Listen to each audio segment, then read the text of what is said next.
Hello everyone, this is a video for my chili recipe. This is basically what you're going to need to make it. I'll put all the exact quantities, but initially you'll need cumin, chili powder, cayenne pepper, coriander, seeds or ground already, and paprika, and a few garlic cloves. Next we have a full can of pinto beans. We also have a full can of black beans. Here I have some red chillies, some green finger chillis, and some dried ancho chillis, but you can use anything you want. What I like to do when I don't have any ground coriander is just to toast it initially before I grind it up. Toast them until they're just smoking, releasing their flavour, and they are becoming nice and brown. You can then put them into a pestle and mortar, grind them up until they start to look something a bit like this. At that point you can move on. Before I rehydrate the chilies, I take the stems out and take the seeds out. The seeds can be a bit too bitter, so I don't really like to have them in the chili. And then I begin to toast them. So I'll toast them for just a couple of minutes just to start charring the outsides and give them a bit more flavour. This shouldn't take too long, yeah, so like I said, 2 or 3 minutes either side. As you can see, they're starting to bubble up and char on the outside. You can see the little red bubble there.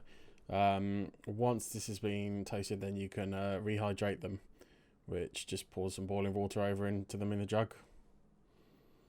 Here I've just put a ramekin over the top of the chilies just to make sure they're fully submerged in the water and get fully rehydrated. Do it there.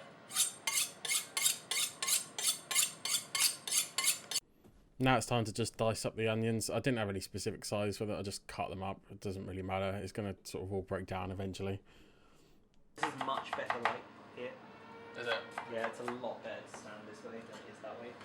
Ignoring the fashion edition of a blue plaster to my finger, we'll also dice up the peppers. It doesn't really matter what sizes they are, these are going to be blitzed up later on. Let's just say they're easy manageable to cook.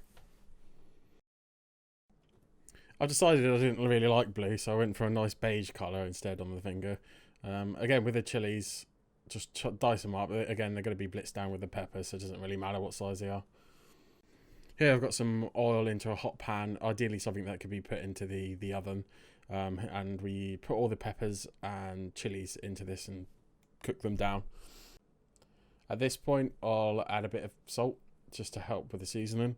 I'll then continue to cook these down until they are nice and soft. Once these have cooked down a bit, I then add pretty much the whole bottle of ale, and I'll then save a little bit for myself as well. You know, the chef needs to keep hydrated. Now we can then just blitz it. You can even put it in a blender or just on a hand blitzer. It doesn't really matter as long as you can blitz it all down. That's all that really matters. It could take a couple of minutes, but yeah, just make sure it's all fully pureed. After the dried peppers are now steeped and rehydrated, you can add them to the puree to also blitz down. So yeah, just keep blitzing down until you get really, really fine paste. It's all puree, which we can then boil down to reduce it even further to make a very thick paste. So what you're looking for is this sort of consistency, and just set it on a heat in the back and let it boil away. Now in a really hot cast iron skillet, make sure you've got a little bit of oil, and what we can do is start browning our meat. If you don't have a skillet, then just use a frying pan. Like it doesn't really matter. As long as you can brown the meat in batches, then it's fine. Make sure the meat is completely broken down and separated. This will help get an even spread over the pan and also help you get a nice char on the meat. What you're looking for is a nice golden brown on all the meat. This will give you a lovely flavour when you put it into the chili. Again, like we did for the beef, we'll do the same for the pork. Just make sure you do it in small batches and again break it up. Make sure you're getting the char on every single piece of strand.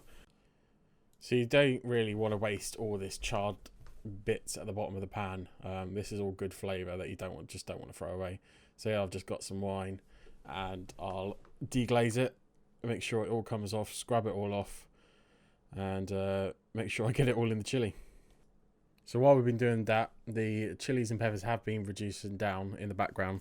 As you can see, it's become super thick.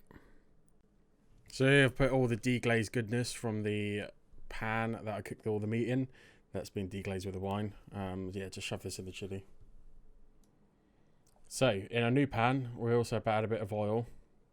We can then add the onions in and cook them down until they're nice and soft. I do like to add a bit of salt at this stage just to help the onions cook down quicker, because it does release the moisture. Once they're cooked down to a nice golden brown, then what we can do is can add all the spices, including the ground up coriander, and give that a stir. We want to toast these for a little while in the oil. If you need to add any more oil, then just make sure it is well coated, just so it's easier to stir it. Otherwise, it can clump up and get a bit dry. So I've added a little bit here. Once the onions and spices are cooked down a little bit, we can then add 4 dessert spoons full of tomato puree. Once it's all incorporated, we can add a bit of salt, just to make sure it's seasoned at all steps. As you can see, it's frying off and it's now sticking to the pan. This is fine. It's going to be deglazed when we put the tomato passata into it. Ignore that I've only just put in half. I actually added the rest later. So yeah, at this point you could just add the whole jar of the passata into it. I made a mistake and I thought I didn't need that much more, but yeah, I definitely did. At any points you feel it's a bit dry, you can always add a bit of water. I did a little here. At this point you can also add in the stock. I've just gone for one of the small little stock jellies that you can buy from any supermarket. You can also just use your own stock. It doesn't even matter. It's just a bit more seasoning that we add to the chili, really. So what we can now do, we can bring back our stewed chilies and peppers. That is nice and thick. It's being reduced down and it's ready for everything to go in the pan now. So what we do, we add the tomato and onion mixture. Make sure we scrape as much as we can off the bottom, because that's all flavour that we just don't want to leave in the pan. Otherwise it's just a massive waste. Now for one of my favourite ingredients. You can get this in most supermarkets. It's basically just chipotle blitzed down with a bit of vinegar, and I love it. It's really smoky, a little sweet, and it really just adds a nice depth to the chili. You can add a little bit or a lot. I've added the whole jar because I really like it. For another little bit of depth, you can add a bit of cocoa powder. As you can see, Mount Vesuvius is going off in the background. I had it a bit too high, so yeah, don't have it massively high, otherwise you're just going to get bubbling everywhere. At this point, you can now add the beans. I had a little runaway, so knocking back in. But yeah, add the black beans and the pinto beans into the chili. And yeah, just make sure they're all fully incorporated into it. At this point, you can now add in all the meat that we cooked down earlier in the skillet. And then make sure it's all fully incorporated and fully mixed into the chili. We can then season it a little bit, not too much because we have seasoned it along the way, so don't only do small bits of seasoning. And yeah, give it one final stir. Add any extra water you need just to make sure it is fluid. You don't want a stodgy chili. At this point, you can now shove on the lid and put it into a preheated oven. I've gone around gas mark, I think 4 or 5. I can't remember exactly, but it's not exact. My dog definitely couldn't stay away from the bloody smell of cooked meat, so she hung around for pretty much most of the shooting, getting in the bloody way. But yeah, after about an hour and a half, make sure you turn on the oven, because I did forget to put the oven on for about an hour. But yeah, after about an hour and a half, your chili should look something like this. You can see all the fat resting on the top. Just mix this in. You can skim it off if you really want, but yeah, it's nice and tasty. So I didn't skim it off. And yeah, that should be your final chili. So yeah, you can serve it however you want. I just like it quite plain in a bowl with a bit of coriander and diced onion on it. You can serve it with rice or a bit of tortilla if you want. I don't mind, it's just chili. You know how to serve it. If you've got this far, thanks for watching. I might put some more, depends how well this is received, if there is any call for more.